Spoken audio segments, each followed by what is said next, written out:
Ni ukuvuga ngo hari akalinki ka kiriya webusayiti mwohereje, ubwo wowe ugakanda ukesitara muri telefone, hanyuma numara kukesitara muri telefone niko uzajya winjiriraho, kuko wongeye kwinjira kuri iriya linki bavuga ko ugiye gukora indi akawunti bigatuma bidafunguka. Ni ukuvuga ngo rero uzajya winjirira kuri aka kalinki, aka kagunuza, aka ngaka, aka apulikasiyo, niko uzajya winjiriraho, okay? Numara kukinjiraho ugakandeho utegereze gafunguke.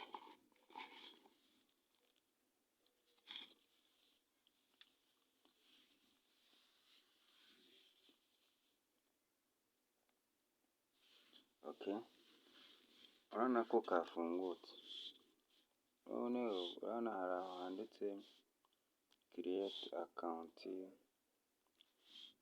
aha ngaha kiriyeti akawunti, ibintu nk'ibyo, ariko twe siho tugiye kujya, ahubwo ikintu tugiye gukora tugiye kujya hano, aha ngaha twinjiremo, tumara kwinjiramo kugira ngo tubone uko twinjira muri gurupe, muri akawunti yacu. Hano baratubaza imeri twafunguje na ya pasiwadi twawushyizemo, kadukandeho. Yewe kubera ko nari nayisevinze ndahita nyikanda nyishyireho, uko nguko ndizera ko uri kubibona, hanyuma duhite dukanda sayini ini hano, ubwo twinjiye muri akawunti mo imbere, okay, uri kubireba, ninjiye muri akawunti mo imbere.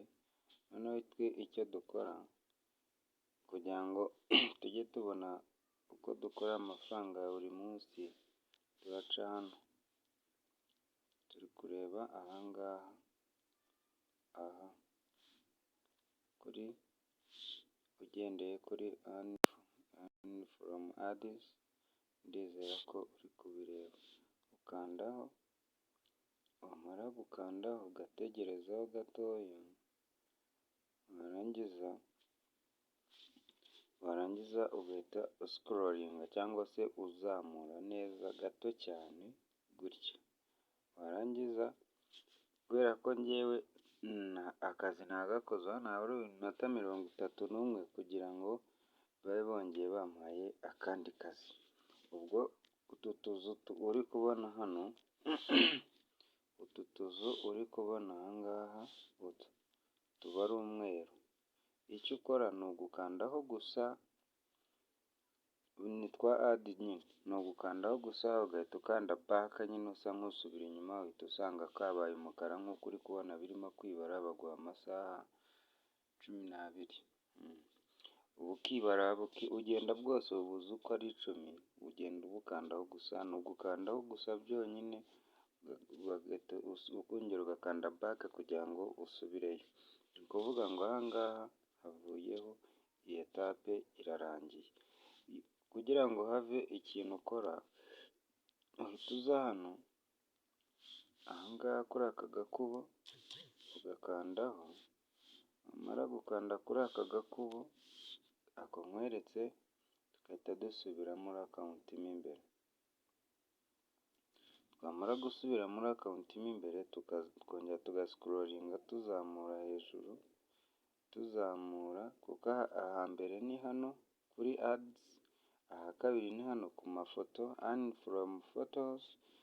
Ikintu ukora naho ukanda aha ngaha kuri ani nawu, aha ngaha wamara gukanda kuri ani nawu, ubwo ni ukuvuga ngo uba ugiye kwapulodingaho ifoto iyo ari yo yose, si ngombwa ngo ibe imeze neza cyangwa iki.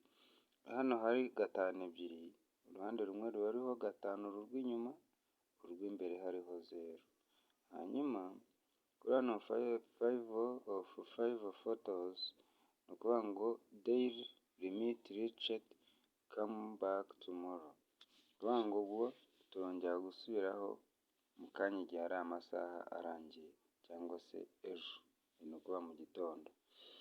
Hanyuma aha ngaha hari akagufuri k'umutuku handitse daily limit reached, niho ukanda haba handitseho upload, ukaupulodingamo ifoto ushaka, hanyuma iyo foto igahita yisevinga hano hejuru kuri aka kazeru, kuri aka kazeru kari hano, ndizera ko ukabona.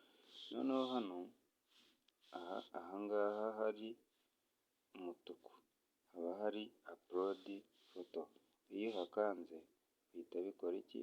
Bihita bakujyana mu mafoto, bamara kukujyana mu mafoto ugashyiraho amafoto 5 niyo usevinga, ni ukuvuga ngo iyo wongera gushaka usubira inyuma urongera ugakanda kuri aka gakubo ko hejuru, ubwo ni ukuvuga ngo aka kazi kaba kamaze kurangira k'umunsi, wongera gusubirayo umunsi urangiye, gutyo buri munsi. Hanyuma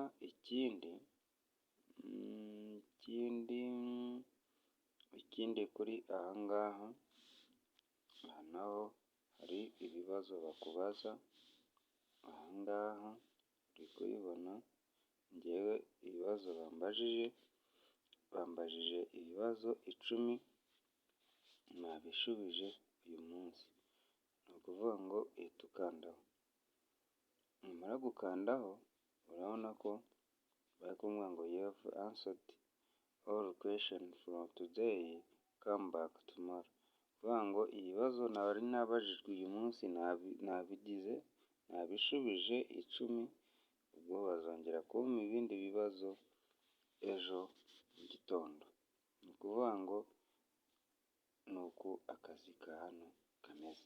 Ubundi iyo wujuje amadolari 100 urabikuza, kubera ko kuyabona hano biroroshye cyane, biroroshye pe, ibi ngibi ubona nabitangiye ejo, umva ni umunsi umwe ariko urabona ko maze kugeza amadolari 40, biroroshye cyane, nawe wagerageza amahirwe ntucike intege, ukareba ko wenda hari icyo umuntu yazabona twagejeje igihe cyo kuyabikuza. Igihe cyo kuyabikuza nikigera nanjye nzakwereka ko nayabikuje kandi birakora, birizewe, tugerageze turebe amahirwe, ntawamenya wabona ari wo mugisha wacu.